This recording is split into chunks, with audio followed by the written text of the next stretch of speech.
믿음으로 의롭다 하심을 받았으니 우리 주 예수 그리스도로 말미암아 하나님과 화평을 누리자. 거룩하신 하나님, 복음 안에 이 기쁘고 귀한 삶을 살아가게 하심을 감사합니다. 오늘도 하나님께서 영적인 잔치를 마련해 주시고 이 시간을 통하여 우리를 새롭게 하시고 위로하시고 힘주시고 은혜 충만케 하여 주실 줄 믿습니다. 예수님의 이름으로 기도드립니다. 아멘. 로마서 1장 16절 17절 내가 복음을 부끄러워하지 아니하노니 이 복음은 모든 믿는 자에게 구원을 주시는 하나님의 능력이 됨이라. 먼저는 유대인에게요 그리고 헬라인에게로다. 복음에는 하나님의 의가 나타나서 믿음에 이르게 하나니 기록된 바 오직 의인은 믿음으로 말미암아 살리라 함과 같으니라. 아멘. 오늘 특별히 아가페 찬양대가 특별 찬양을 준비했습니다.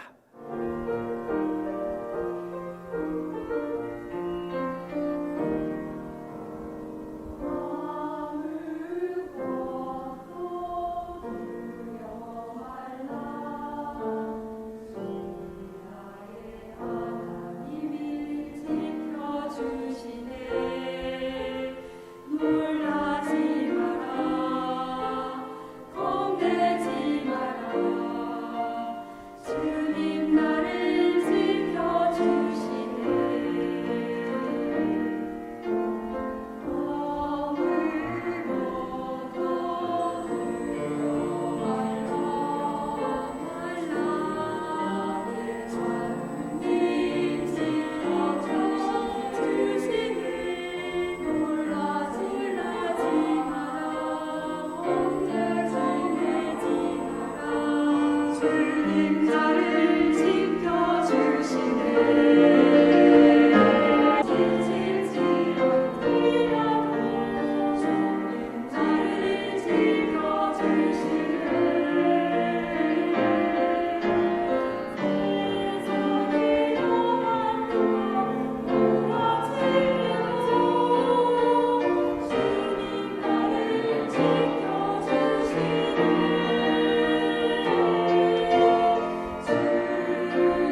거룩한 빛 성광교회, 하나님께서 사랑하시는 또 귀한 교회에서 또 훌륭한 말씀 사역자이신 또 우리 김 목사님 목회하는 이 아름다운 교회에서 주의 말씀을 전하게 된 것을 큰 기쁨과 영광으로 생각합니다.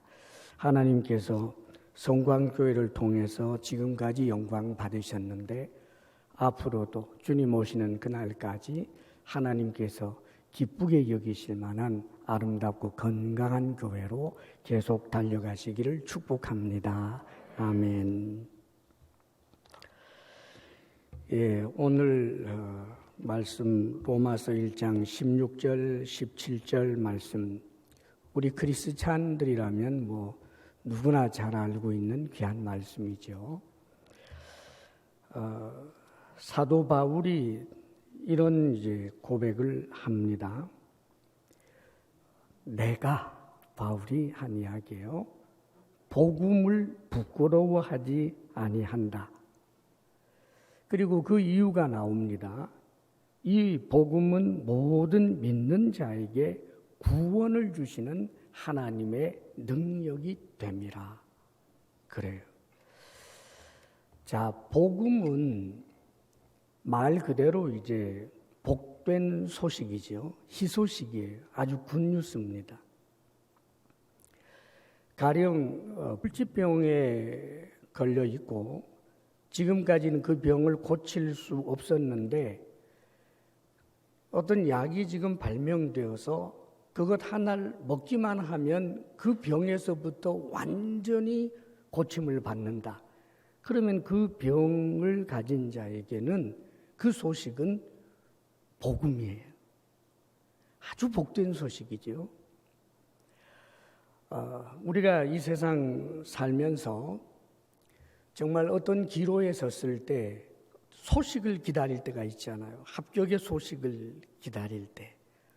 또 처녀 총각 시절에는 특별히 결혼해줘 했는데 거기에 대한 응답을 그 소식을 듣기를 원합니다.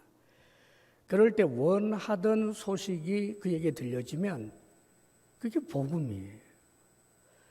자, 그런데 바울이 지금 이야기하는 이 복음은 모든 사람에게 해당되는 희소식이라는 거예요. 그러니까 병이 걸린 사람에게만 어떤 특별한 상황을 기다리는 사람에게만 주어지는 그런 희소식이 아니고 이 세상의 모든 인간에게 복된 소식, 그게 복음이에요. 자, 그러면 도대체 그게 뭘까? 모든 믿는 자에게 구원을 주신다, 이런 표현을 씁니다. 자, 그러니까 복음은 중요한 한 가지가 전제가 돼요. 그게 뭐냐 하면 보편적인 모든 인간은 구원을 받아야 할 비참한 존재라는 데서부터 출발해요. 사람들은 너 나를 막론하고 구원받아야 할 아주 불쌍한 존재라고요. 불쌍함을 넘어서서 아주 비참한 존재. 하나님 눈에서 볼 때 인간은 얼마나 비참한 존재인지 몰라요. 그리고 우리 인간 자신들도 정직하게 우리를 스스로 좀 들여다보면 참 딱해요. 가장 당면에 있는 현실적 비참이 있죠. 사람은 늙어요. 병들어요. 그리고 죽어요. 늙는다? 이 늙음에 대해서 사실은 많은 사람들이 의미 부여도 하고 그 늙음의 고상함, 가치 이런 것들을 많이 묘사하기는 합니다만은 그것은 그 늙음을 피할 수 없는, 어떤 경우에도 그 늙음을 피할 수 없기 때문에 그 늙음을 순순히 받아들이라고 그 의미를 좀 같이 부여하는 것이지, 실제로 늙음 그 자체가 젊음보다 좋겠습니까, 여러분? 어느 순간부터 버스에서 이 차에서 내릴 때 아구구구 소리 나오고 눈은 침침해지고 보청기를 껴도 선명하게 못 듣고.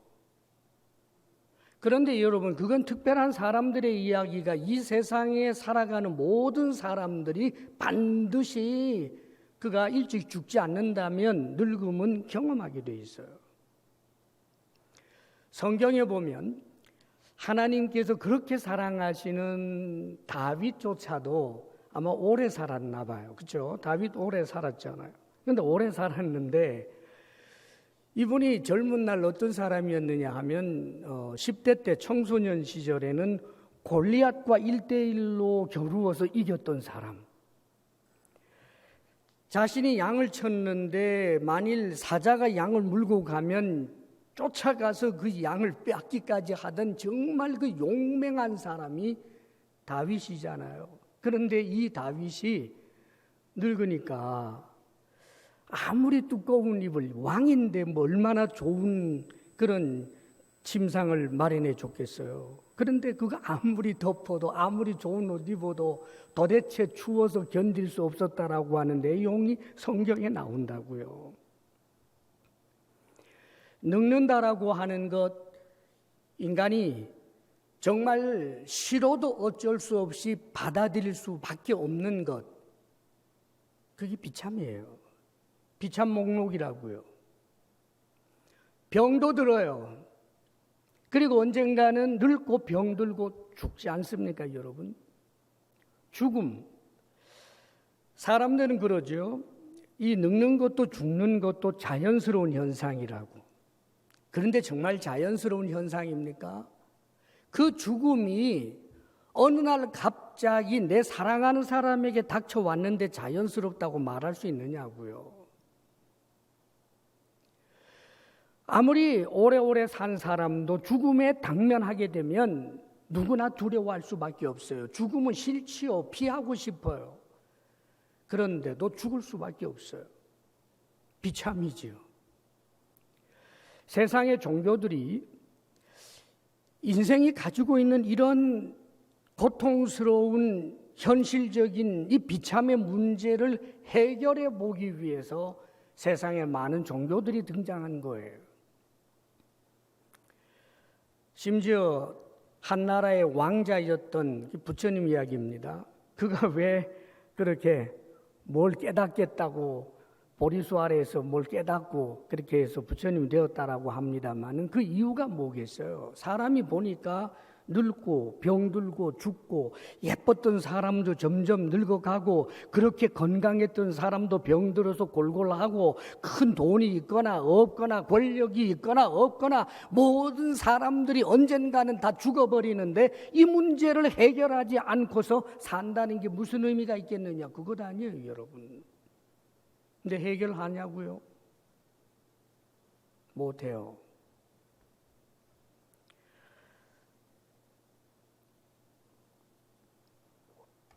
그런데 바로 이 비참에서부터 구원하여 주시겠다라고 하는 것이 복음이에요. 복음은 뭔가? 하나님께서 보내신 하나님의 아들 우리 주 예수 그리스도를 믿는 자들마다 멸망치 않고 영생, 즉 죽음과 상관없는 존재, 그렇게 해주겠다. 이 하나님의 약속이잖아. 이게 복음이에요.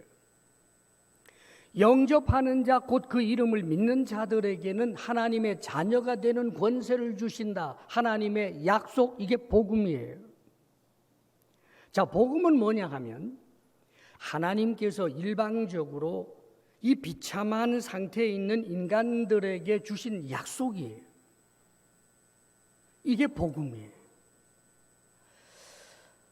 그러면 한번 도대체 그 성경에서 말하는 그러면 그 구원이라고 하는 것을 받았다라고 할 때 그러면 구원이 우리에게 현실이 되면 도대체 우리에게 어떤 일이 일어나는 건가? 여러분 그거 한번 생각해 보신 적이 있어요?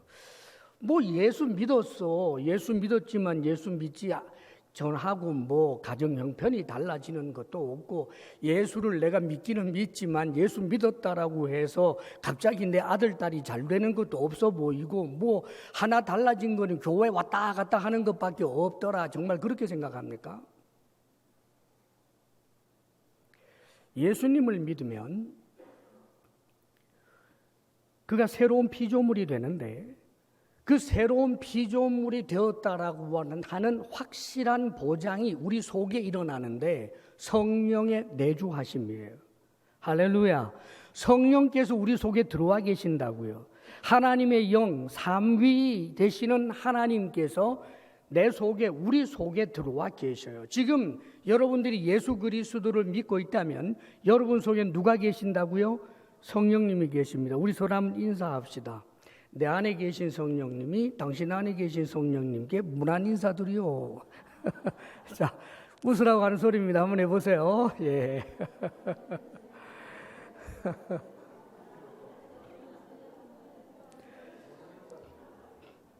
다 한 성령인데, 그런데 놀라운 건요, 성령의 조각을 가지고 있는 게 아니에요. 말하자면 삼위 되시는 하나님 전부를 내가 소유한 것과 똑같아요. 성령은 정말 신비하고 놀라워요, 여러분. 천천만분의 일, 뭐 수억의 뭐 이제 그런 게 아니고, 나는 지금 성령 안에서 예수 그리스도 전부를, 성령 안에서 하나님 전부를 갖고 있는 거예요. 그래서 믿음이 필요해요.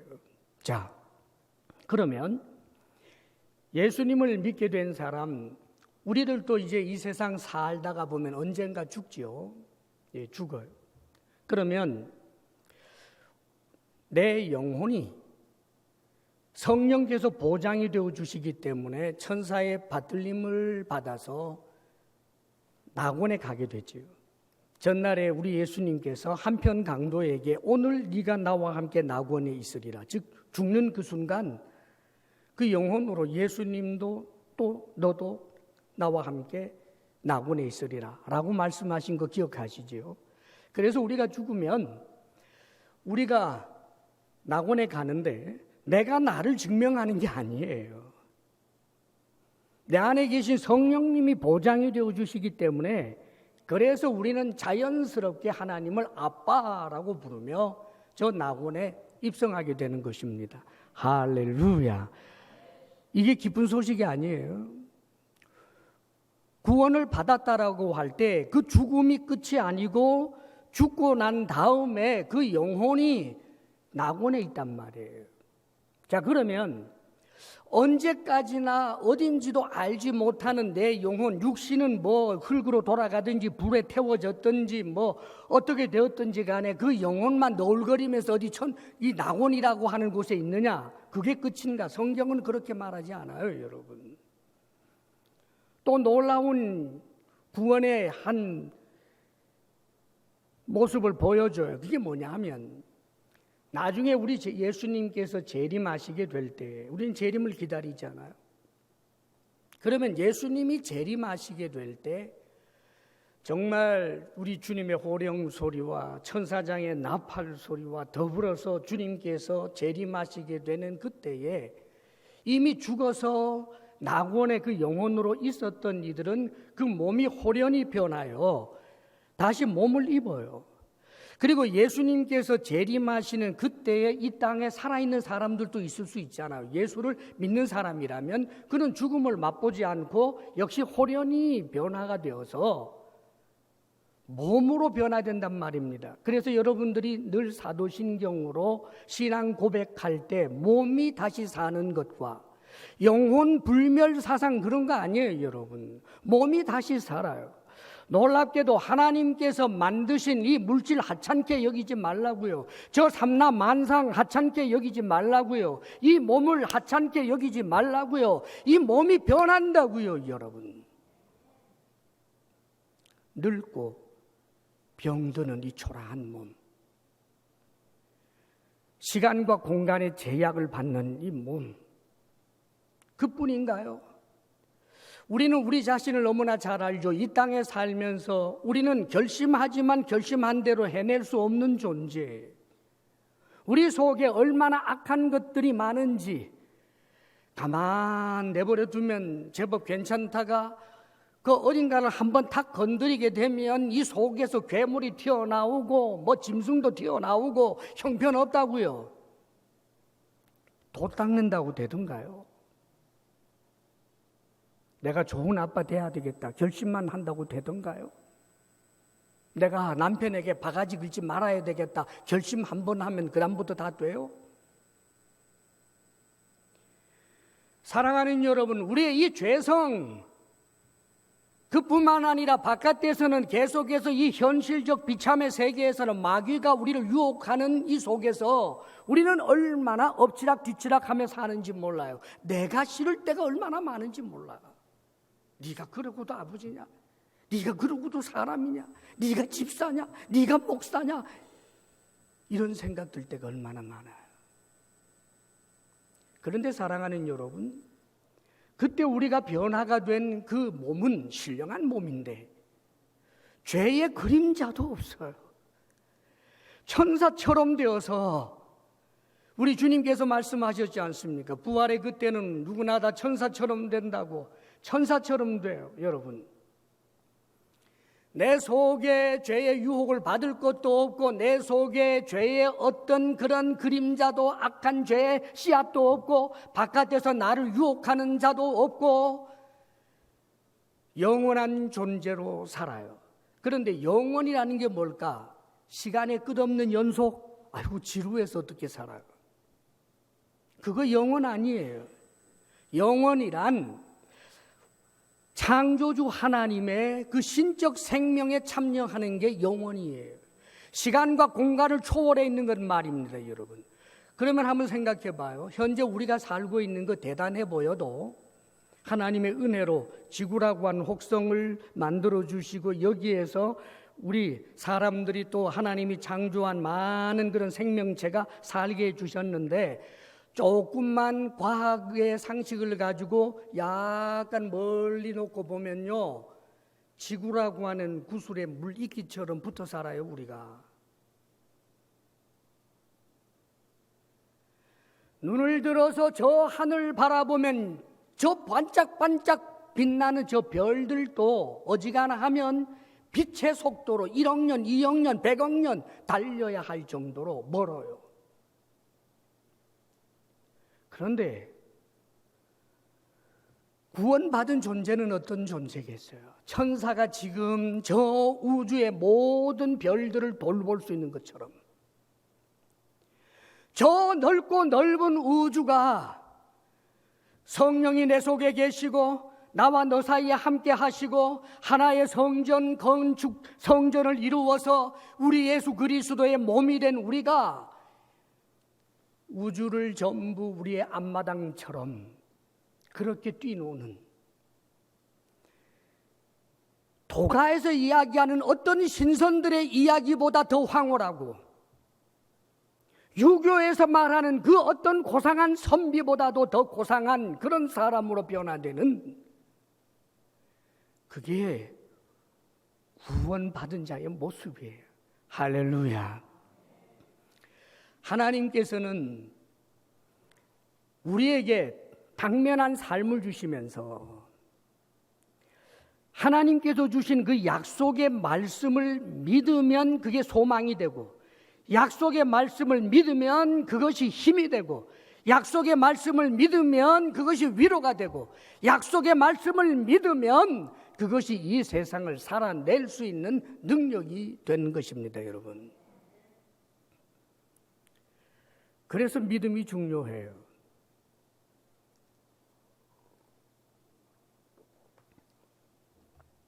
사실 우리가 늙고 병들고 죽는다라고 하는 이 문제를 제외하고도 가끔은 보면 태어날 때부터 뭐 금수저로 태어나서 손끝에 물 하나 안 묻히고 그러면서 막 사는데 또 희한하게 머리는 또 왜 저렇게 좋은지 뭐 또 예술적인 또 재능도 뛰어나고 그러면서 또 사람 품성도 좋아가지고 친구도 많고 하는 일들마다 잘 되고 이런 사람 사실 없지는 않아요. 근데 여러분, 그래도 늙고 병들고 죽고 우리가 사는 이 삶을 성경은 뭐라고 표현해 주느냐 하면 쏜살이라고 표현합니다. 쏜살. 시위 활에다가 화살을 딱 걸고 시위에 걸어서 탁 놓는 순간 관역을 향하여 확 날아가는 요 순간을 쏜살 같다 그러지 않아요? 그런데 인생이라고 하는 게 뭔가 쏜살 같다고 말해요. 짧아요. 그런데 저도 여러분도 이 짧은 삶도 참 힘들어요. 너무 힘들다고요. 왜요? 지금 우리가 살고 있는 이 세상은 하나님 앞에 범죄함으로 말미암아 낙원을 잃어버린, 즉 천국을 잃어버린 그런 세상이기 때문에 그래요. 사랑하는 여러분, 이 세상은 하나님께서 돌보셔서 그나마 형체를 유지하고 사람들이 그나마 살 수 있도록 그렇게 질서도 지켜주시고 저 바다가 육지를 넘지 못하도록 지켜주시고 여러 가지로 하나님이 은혜를 베풀어 주시고는 있지만 그러나 여러분 잊지 마십시오. 우리가 살고 있는 이 세상은 천국이 아니에요. 그래서 힘들어요. 그런데 그 힘든 삶을 우리가 어떻게 살아야 하는가? 성경은 믿음을 이야기해 주고 있어요. 믿음이에요. 자, 그러면 우리 주 예수 그리스도를 믿는 사람마다 멸망하지 않고, 즉 이 멸망이라고 하는 것, 사실 우리 인간이 이 땅에 살아가는 그 삶의 모습 자체만 해도 비참한데 사람들이 대개의 경우 요 죽음까지만 생각하죠. 그래서 죽는 것은 그것은 자연스러운 것이고 늙는다라고 하는 것도 자연스러운 것이다.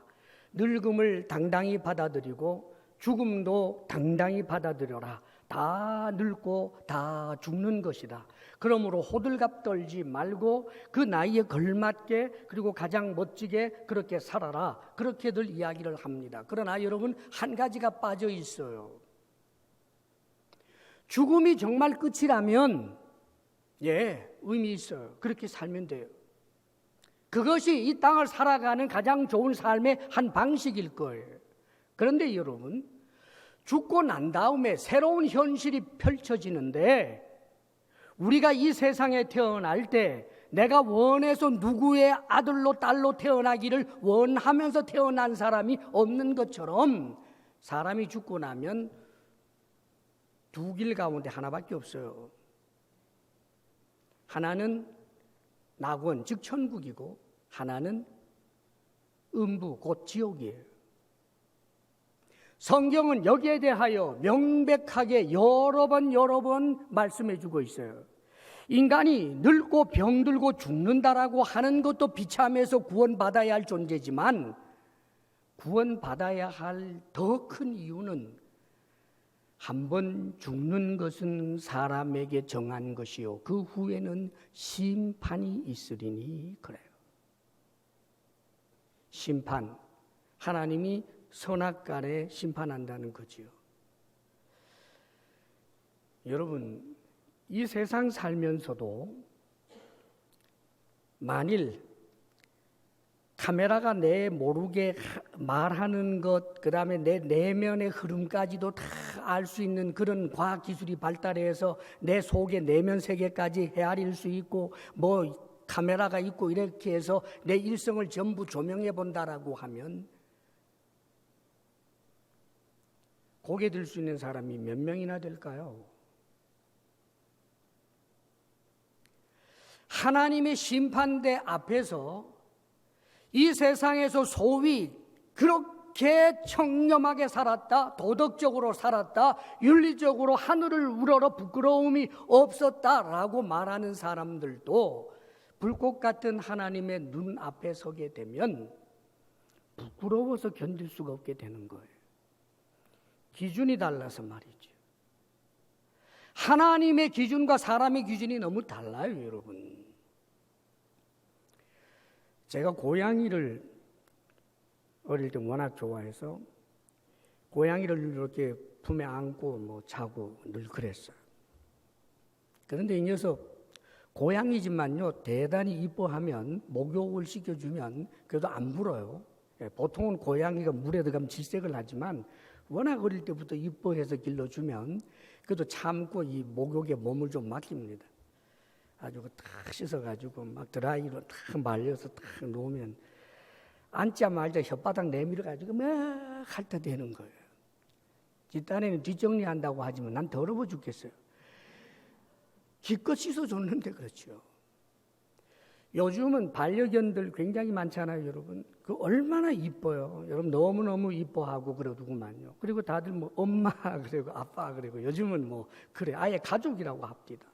자, 그런데 그렇게 이뻐하는 그 여러분들의 반려견이 여러분의 침대에서 여러분이 주는 음식을 함께 먹고 뽀뽀도 하려면 어떻게 해야 돼요? 여러분 기준에 깨끗함에 맞아야 될 거 아니에요. 개가 어디 가서 그 이뻐하는 개가 똥을 덥석 집어먹고 왔는데 거기 뽀뽀하겠어요?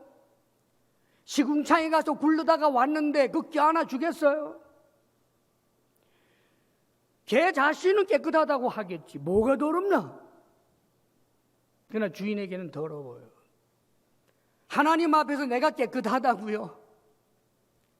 아유, 어림도 없어요, 여러분. 하나님 앞에서는 다 죄인이고 다 음란하고 다 살인자고 얼마나 악한 존재인지 몰라요.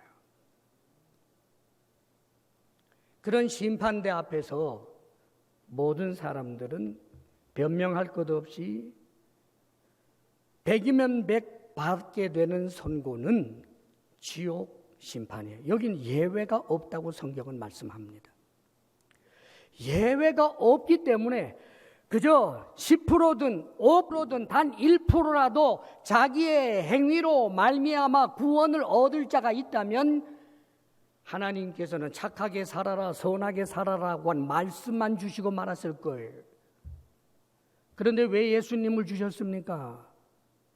말씀을 주셔서 하나님이 원하는 기준은 무엇인지 알려주지만 그러나 그 기준에 도달할 자가 없기 때문에 그래서 하나님께서는 우리 주 예수 그리스도를 십자가에 못 박아 죽게 함으로 그 보혈의 은혜로 우리의 죄를 씻어주신 것 아닙니까? 할렐루야. 이것이 어디 사도들의 즉흥적인 이야기입니까, 여러분? 신구약을 관통하는 이야기라고요.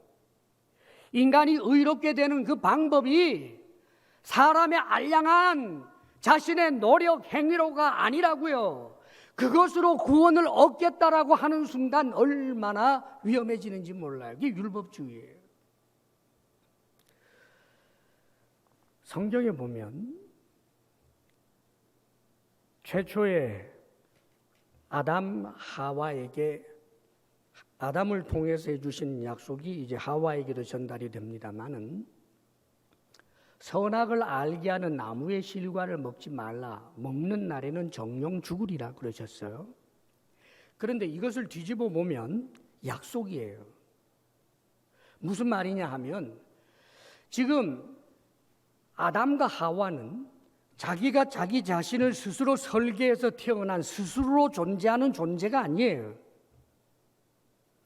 아담은 어느 날 자기라고 하는 존재를 느끼게 되었는데 자신이 땅을 딛고 있는데 자신이 사과를 따먹는데 자신이 예쁜 고양이를 어루만져주고 있는데 이 모든 누리는 것 전부가 전부 선물로 받은 거예요. 피조물이라고요.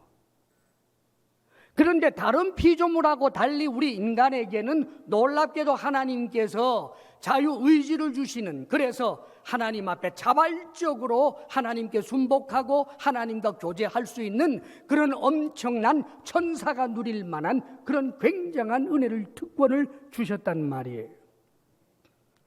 그러면서 하나님은 선악을 알게 하는 나무의 실과를 먹지 말아라. 먹는 날에는 정령 죽는다. 뒤집으면 무슨 말이 돼요? 이거 먹지 않으면 영원히 사는 거예요.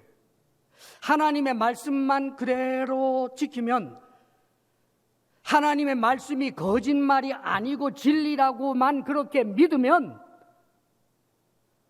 그러면 모든 좋은 것을 누리면서 늙고 병들고 죽는 존재가 아니라 영원히 살 수 있는 존재예요. 즉 약속이란 말이에요. 우리 인간은 어떤 존재냐 하면 하나님의 은혜의 약속을 믿고 붙들 때만 살 수 있는 존재가 우리 인간이에요. 그런데 하나님의 약속의 말씀을 거짓말로 믿지 않고 오히려 마귀의 말을 믿어버려요. 그래서 여러분, 우리가 아는 대로 비참한 인간 세상이 펼쳐지게 된 거예요. 구원의 방법도 마찬가지예요. 하나님의 약속의 말씀을 믿지 아니함으로 낙원을 잃어버렸던 것처럼 다시 회복하는 것도 하나님께서 은혜를 주시고 그 은혜의 약속의 말씀을 믿을 때 구원을 주시는 거예요. 그래서 아담 하와가 타락했지만 그 뱀의 형상을 하고 있는 사단을 징계하는 바로 그 책망을 하시는 그 자리에서 옆에 있는 아담이 들리도록 한 약속이 있어요. 이게 원복음이라고 하는 것인데 여자의 후손을 이야기한다고요. 여자의 후손. 아담 때로부터 시작이 되었어요. 여자의 후손. 여자의 후손이 누구예요? 남자와 상관없이 땅에 태어난 존재, 우리 주 예수 그리스도밖에 없지 않습니까? 벌써 그렇게 이야기를 하고 계속해서 구원에 대하여, 종말론적 구원에 대하여 예표적인 일들을 끊임없이 보여주십니다. 먼저는 홍수 사건이 있었지요. 약속을 하십니다. 홍수로 멸하겠다. 그런데 내가 너희들을 살려주겠다. 방주를 만들어라. 그러면 하나님의 이 약속의 말씀을 믿을 때 구원을 얻죠. 그렇게 노아와 그 식구들이 구원을 얻어요. 아브라함도 마찬가지입니다. 하나님께서 아브라함에게 약속의 말씀을 해주시죠. 하늘의 별처럼 너희 자손들이 많아지리라. 그가 이를 믿으니 하나님께서 그의 의로 여겼더라. 그렇습니다, 여러분. 나중에 여러분, 모세를 통하여 시내산에서 율법을 주지요. 자, 그런데 이 법을 주시기 전에 이들이 법을 알지도 못할 때 하나님의 은혜가 먼저였어요. 아브라함, 이삭, 야곱으로 이어지고 이스라엘 백성이라고 하는 하나님의 약속의 자손들, 하나님이 약속해 주신 말씀대로 놀랍게도 이집트에서부터 출애굽하게 되고 그렇게 되는 이 모든 과정이 하나님의 은혜가 먼저였어요. 이 은혜 받은 백성들에게 하나님께서 약속의 말씀을 또 해주시잖아요. 그게 율법의 말씀이에요. 그런데 이 율법의 말씀이 많은 사람들이 착각을 하더라고요. 구약에 하나님께서 율법의 말씀을 주셨고, 그래서 이 율법을 통하여 구원을 얻게 하려고 했더니 이 율법의 말씀을 못 지켜서 다 구원을 못 얻기 때문에 할 수 없이 하나님이 아들을 보내주셨다고. 여러분, 큰일 나요. 그러면 하나님이 실패한 게 되잖아요. 그거 아닙니다, 여러분. 하나님께서 율법을 주시는 것은 하나님이 어떤 분인지, 하나님의 선하심이 어떠한 것인지 그것을 우리에게 보여주시는 하나님의 기준이란 말이에요, 여러분. 그러면서 그 율법대로 살겠습니다. 그러면서 자신만만하게 큰 소리 쳤던 그 계약 맺는 이스라엘 백성들이 있잖아요. 하나님께서 그들이 하나님의 말씀대로 살겠습니다 준행할 때 하나님이 기뻐해 주셨어요. 그러나 못 지킬 것도 알고 있었어요. 그래서 그들이 살 길을 열어줍니다. 그게 뭘까요? 제사제도예요. 하나님의 말씀을 지키지 못할 때 번제, 화목제, 속죄제, 속건죄 이런 제물을 통하여 하나님 앞에 나아가고 죄 용서함을 받게 하는 것, 그것은 무엇을 예표하는 것입니까?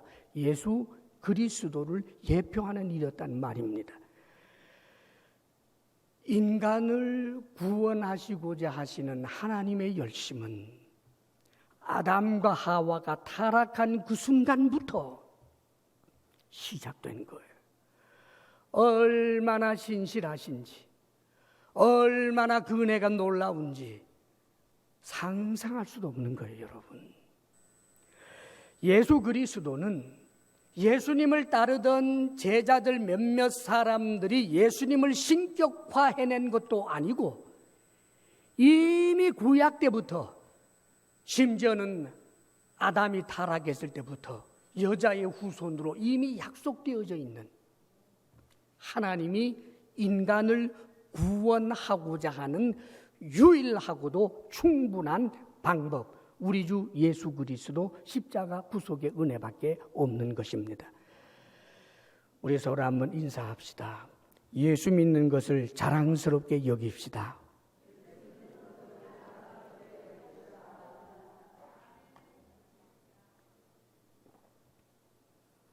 정말 그래요?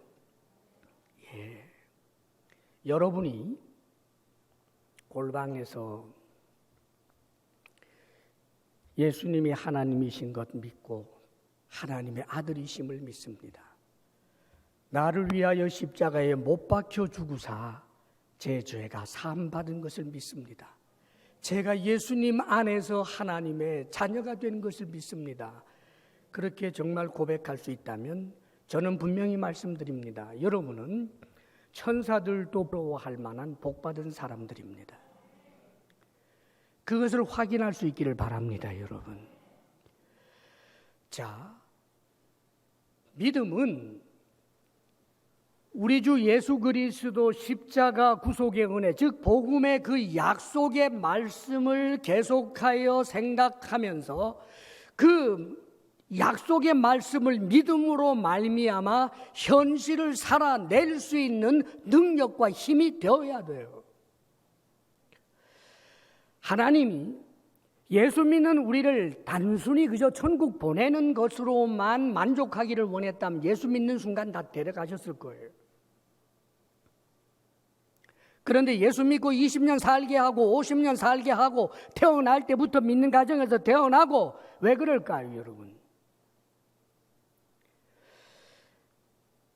이 복음의 약속의 말씀을 믿고 살아가는 참 믿음은 이 땅의 삶이 너무 흥미진진하고 하나님의 영광을 드러낼 수 있는 것이기 때문입니다. 문제는 하나님의 영광을 드러내고 혹은 내 삶이 의미 있고 가치 있다는 것을 자꾸만 여러분들이 원하는 어떤 성과, 여러분들이 소유하고 싶은 그 어떤 것, 그것을 가지고 내가 장착을 했을 때 비로소 삶이 의미가 있고 가치가 있다고 여기는 바로 이 우상이 문제예요. 믿음을 점검하십시오. 너무나 많은 그리스찬들이 자신들의 믿음을 돌보지 않아요. 믿음을 점검하지 않는다고요. 믿음을 잘못 이해하고 있어요. 믿음이 무엇입니까? 하나님의 약속의 말씀을 믿는 거잖아요. 예수 그리스도 십자가 사건을 통하여 우리에게 주시는 그 약속뿐만 아니라 함께 하신다는 약속의 말씀, 인도하신다는 약속의 말씀, 사랑하신다는 약속의 말씀, 도와주신다는 약속의 말씀, 수없이 많은 약속의 말씀들이 있는데,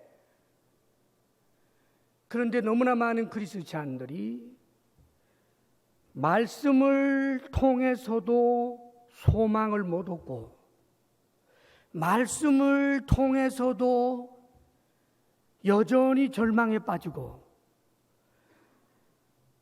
이게 안타까운 거예요. 왜 그럴까? 믿음이 지나치게 적든지, 그렇지 않으면 죽은 믿음이든지.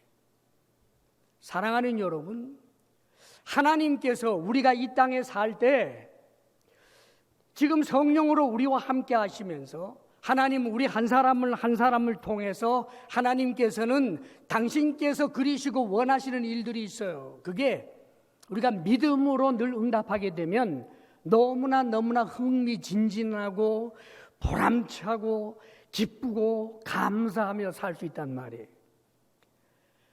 그리스찬에게는 신비가 있어야 돼요. 가난한데도 감사해. 병석에 누워 있는데도 불구하고 하나님을 찬양해요. 사랑하는 여러분, 우리가 항상 우리 스스로를 돌보며 점검해야 될 부분이 무엇이냐면 정말 믿음이 있느냐는 거예요. 너무나 많은 사람들이 어떻게 생각하느냐 하면 나 예수 믿어요.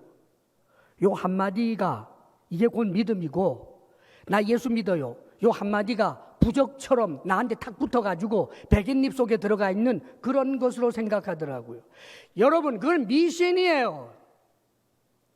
믿음은 뭐냐 하면 하나님과의 인격적인 관계 속으로 들어가는 거예요.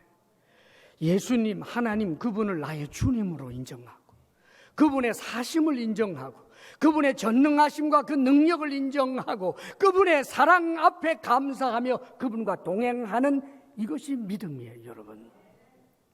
그렇기 때문에 믿음은 나중에 내가 죽고 나면 천국 가게 하는 것 정도로 생각하지 마세요. 그건 물론 가장 중요한 것이지만 이 땅의 삶을 얼마나 흥미진진하게 만드는 것인지 몰라요. 세상 사람들은 돈 없으면 저주받은 삶처럼 생각하지요. 그리스찬도 그래야 되겠어요? 내 미래를 보장하는 건 돈밖에 없다. 우리 그리스찬들도 정말 그래야 되겠느냐고요.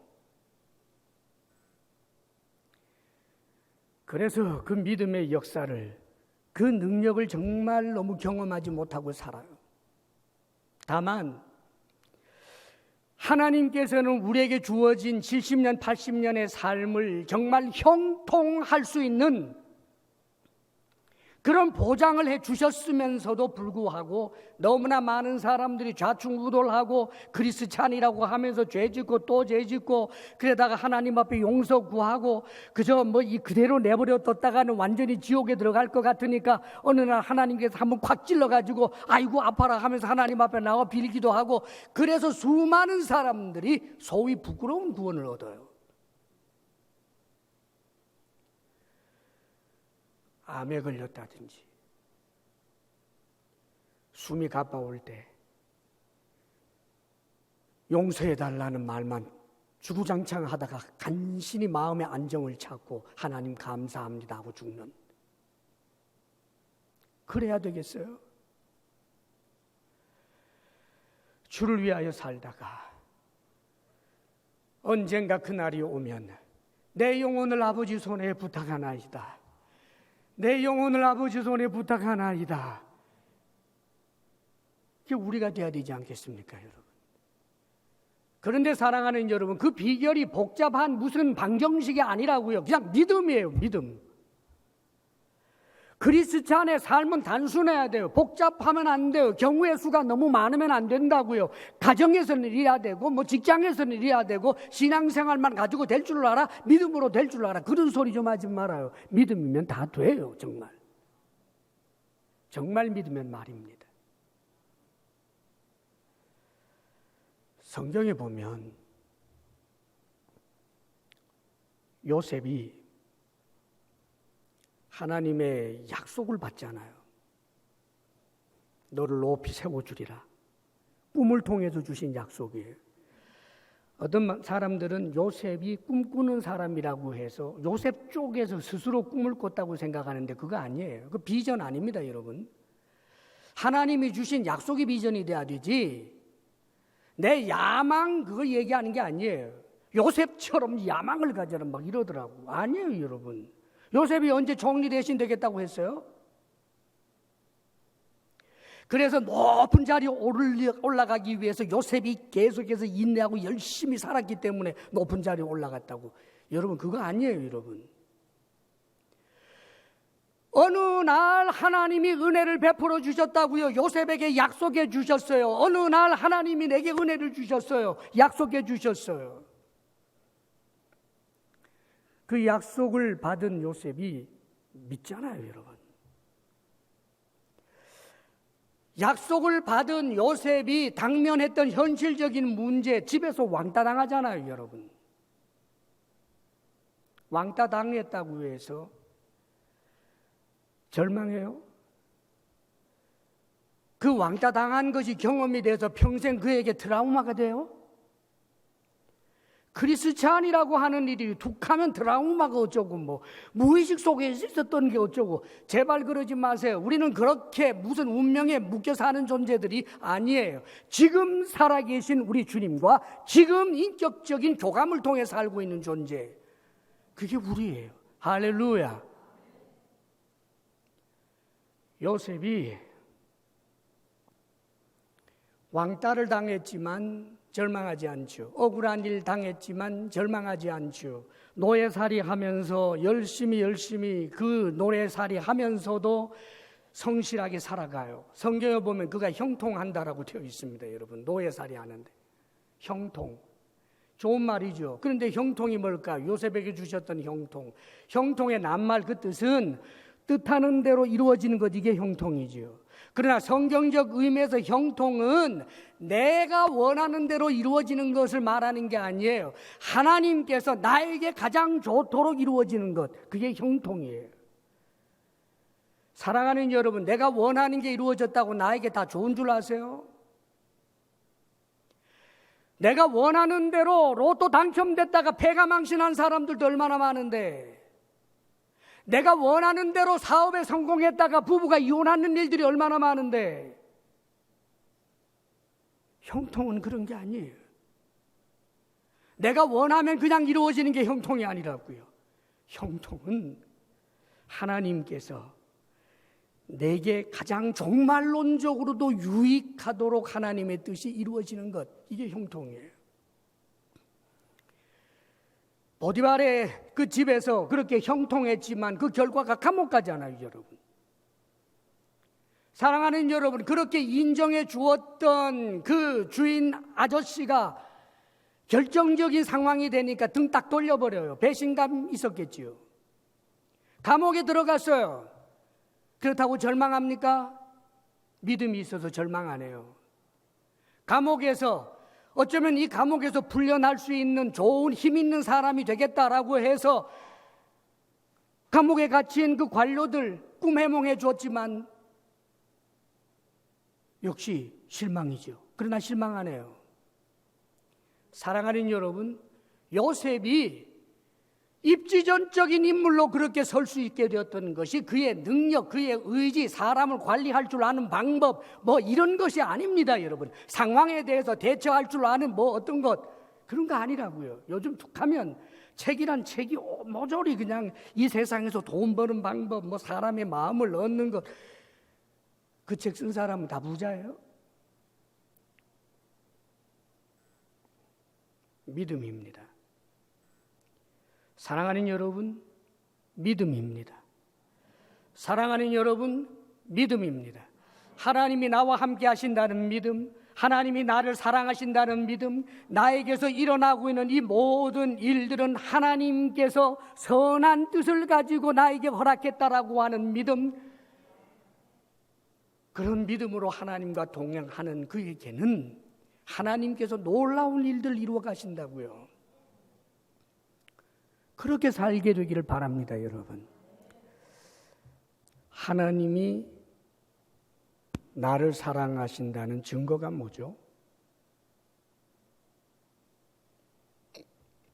하나님이 날 사랑하신다는 증거.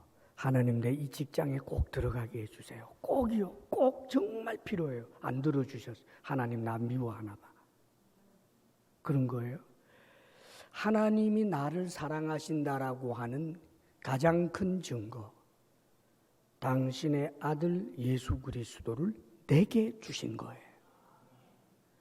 여기에 믿음이 필요한 거라고요. 자기 아들까지 주신 분인데 나를 사랑하지 않는다고 말하면 말이 돼요, 여러분? 사랑하는 여러분, 우리 주 예수 그리스도 십자가 구속의 은혜, 즉 복음에 대한 묵상이 여러분들에게 끊임없이 있어야 돼요. 감사하라. 어떻게? 범사에 감사하라. 예, 범사에 감사할 이유를 주셨기 때문이에요. 항상 기뻐하라. 기뻐할 이유를 주셨기 때문이라고요, 여러분. 이미 예수 그리스도를 통하여 우리에게 주신 이 은혜의 풍성함이 얼마나 큰지 몰라요. 그것을 근거로 해서 우리가 이 땅을 살게 되면 사랑하는 여러분, 그 어떤 경우에도 낙심하거나 좌절에 빠지거나 그러지 않아요. 9시 전에 끝내면 되죠? 예, 그래요. 네. 우리 목사님 초조해 하시는 것 같아가지고. 네.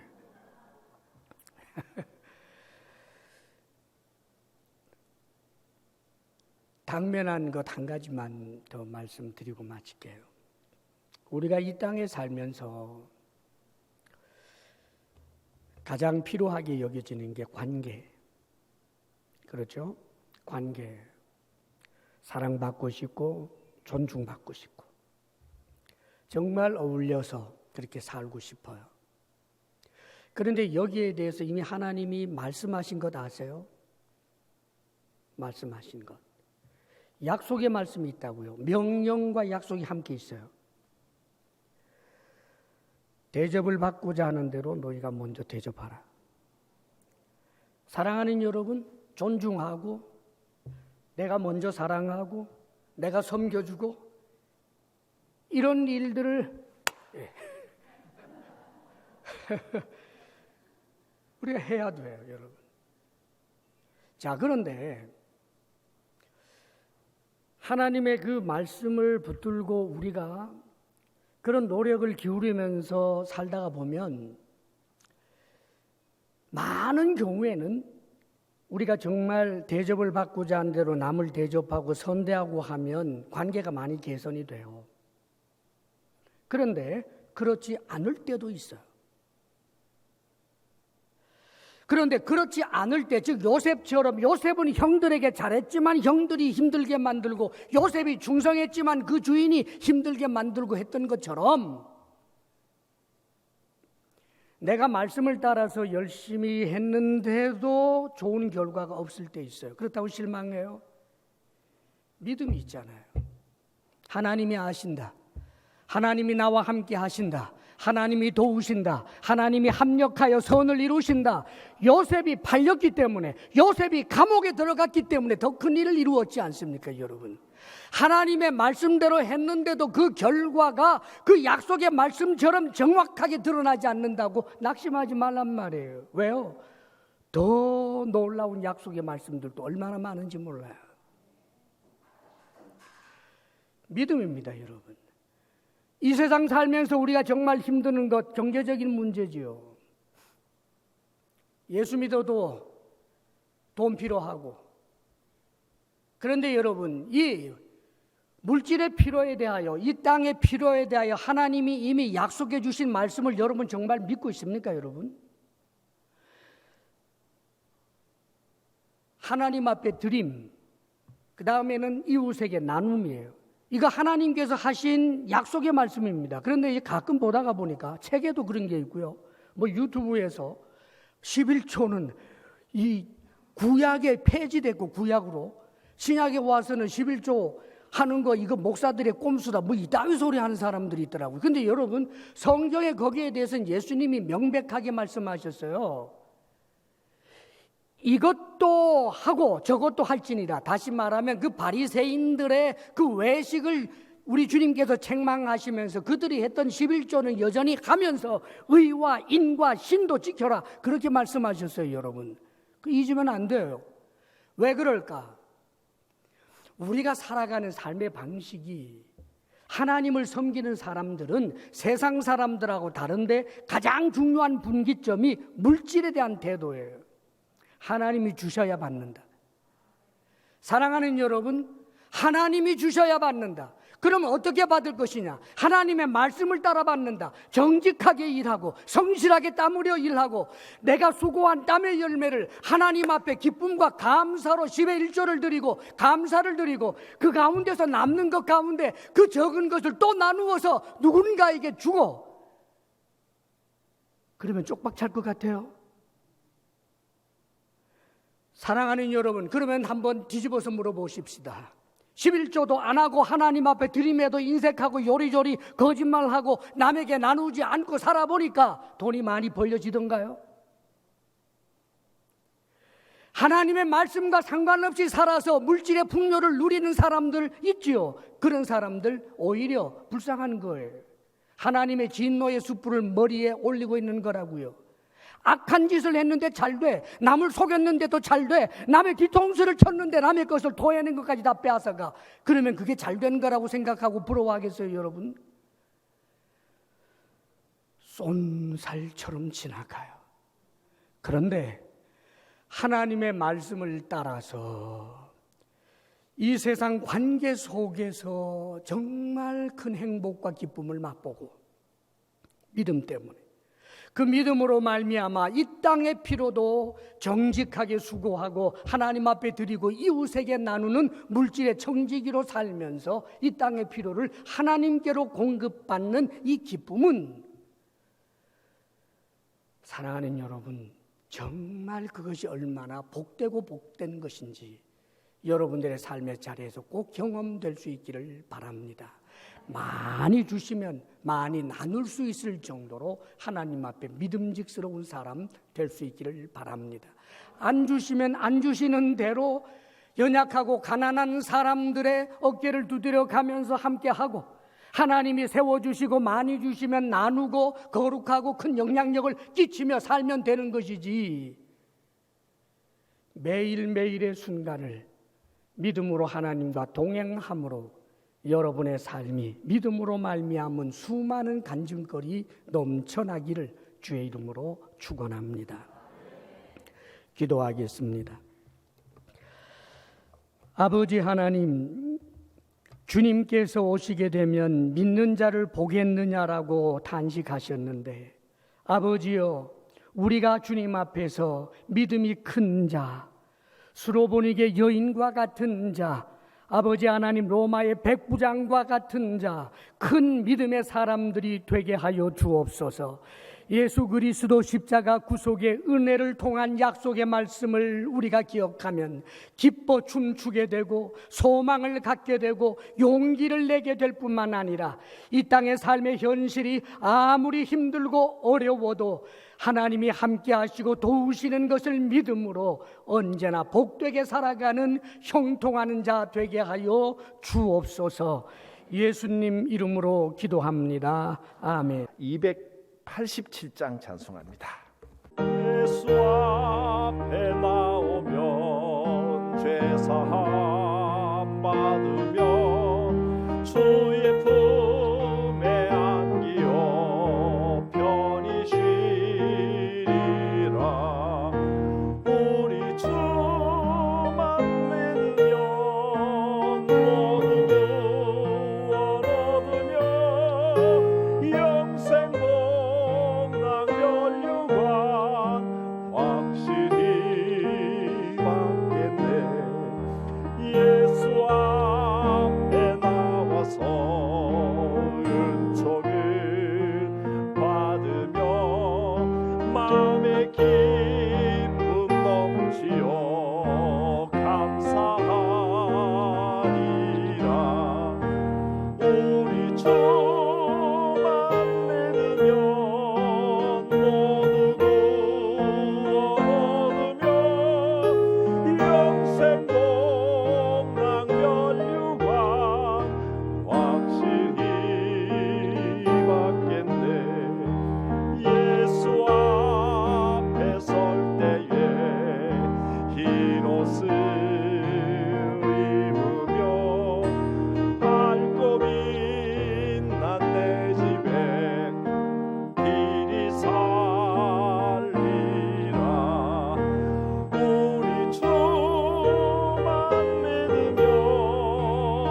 모두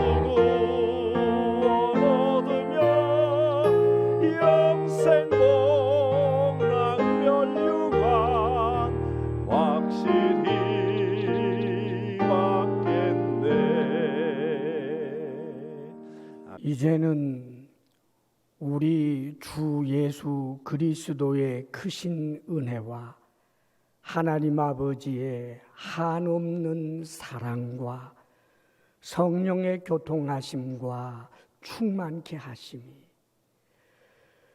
주님께서 주신 크신 복음의 은혜를 기억하고 믿으며 하나님을 예배하며 주와 동행하며 살기를 원하는 사랑하는 모든 성도들, 특별히 성광교회 성도들 위해 이제로부터 영원토록 함께 하시기를 간절히 축원하옵나이다. 아멘.